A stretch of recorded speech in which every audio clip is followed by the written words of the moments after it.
But the state takes that money. Yeah. If you got a job, the state takes your money before you get your money. Yeah, child support it's not just taking money from you. Child support is being in that child's life.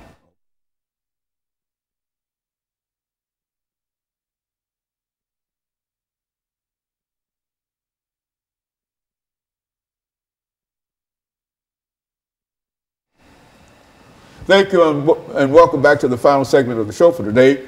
We're talking to Mr. Hawkins and Mr. Watkins in reference to child support in the state of Tennessee. And let's see, Phil, if we can pick up with you this morning, and to have you to talk to our audience this morning about some of the issues that you have to face if you have to pay child support, and how long that child support can be, and et cetera. And then you say as much as you wish to about it over the next 10 minutes. And then Mr. Watkins will end us for the day with some of his observations in reference to it. Let's do it from that perspective. Right now, child support, currently you got to pay child support as long as that child is attending high school or they go to college, you still got to pay child support.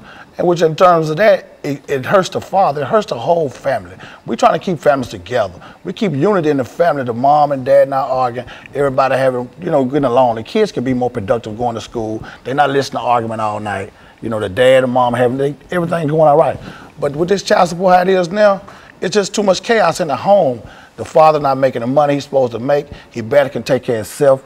Then the state taking half his check, so he coming home with a half a check to take care of his family of 3 and 4.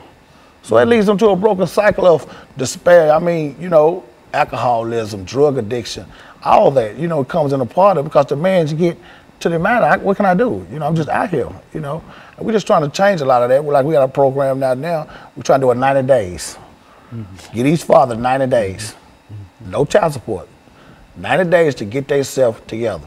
Get a job, get yourself together, stand up. And then the child support can start taking something out, work out a little modification program with the father. What you can still get a mother $100 a month.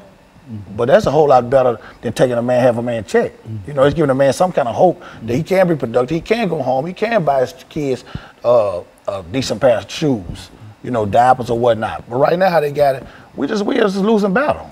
We have to reform this. And so, Mr. Watkins, there are a large number of men, not only African-American men, but specifically we're concerned about African-American men today in reference to what we're talking about here. But there are a large number of African-American men that get caught up in this system of child support. If they get a job, you're telling us, then whatever that pay is, the state intervenes and takes part of that money before he can get the. Is that what we're saying here?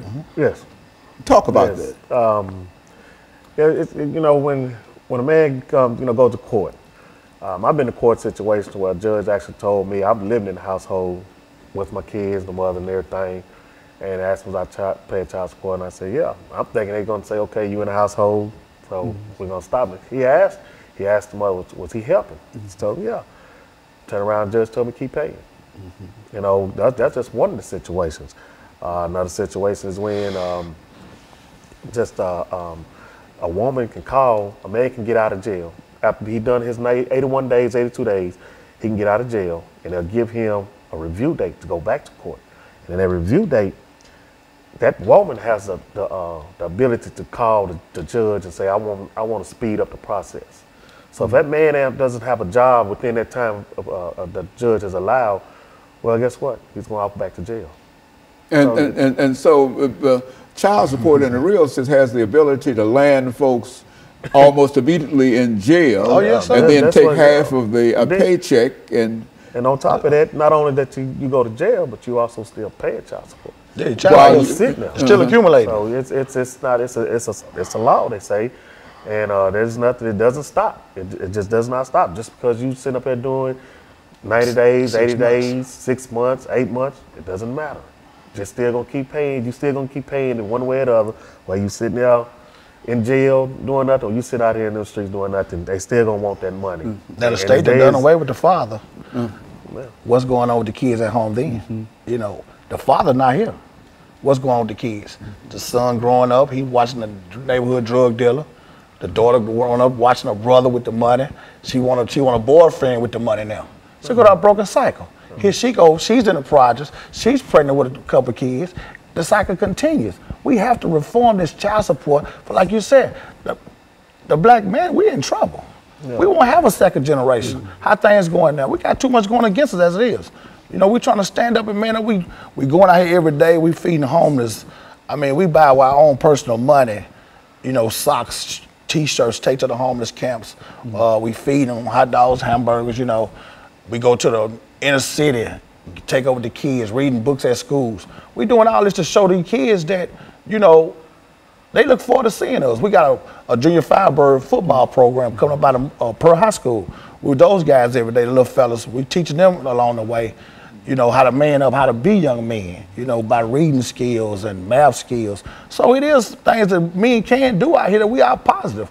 You know, instead of keep getting a bad rap for all this violence, now it's good men out here, and we just want to be known. You know, I mean, you know, and then another thing about it, the state does also use the child support system. They make it seem like it's benefit the woman, but they also, what is also doing is manipulating her to get that man out the house because they'll tell him, well, okay, well, if he's not, well, we're going to make him pay or we're going to send him to jail.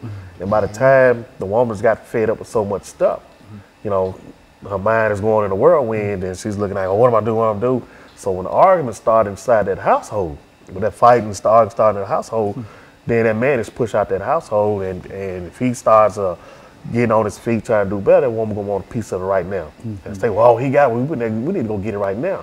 So you got to give a person a chance enough to say, hey, okay, you got to let a man be a man and let him in his household and work it out. Because you keep pushing him outside that household, you just continue destroying that house. And when you do that, then that's when you're going to see a whole lot of jail system filled up. I look at this, you know, I think they building up another jail right now. Modern day slavery. Well, look here, is there any effort, and I think that you've already mentioned that there's an effort on your part to deal with the state legislature to pass a law and et cetera. What would such a law be like? And what would such a law say? There'll be a 90-day program. In this 90 days, a man can man up, get a job, get himself together, get housing, get adequate clothes to go get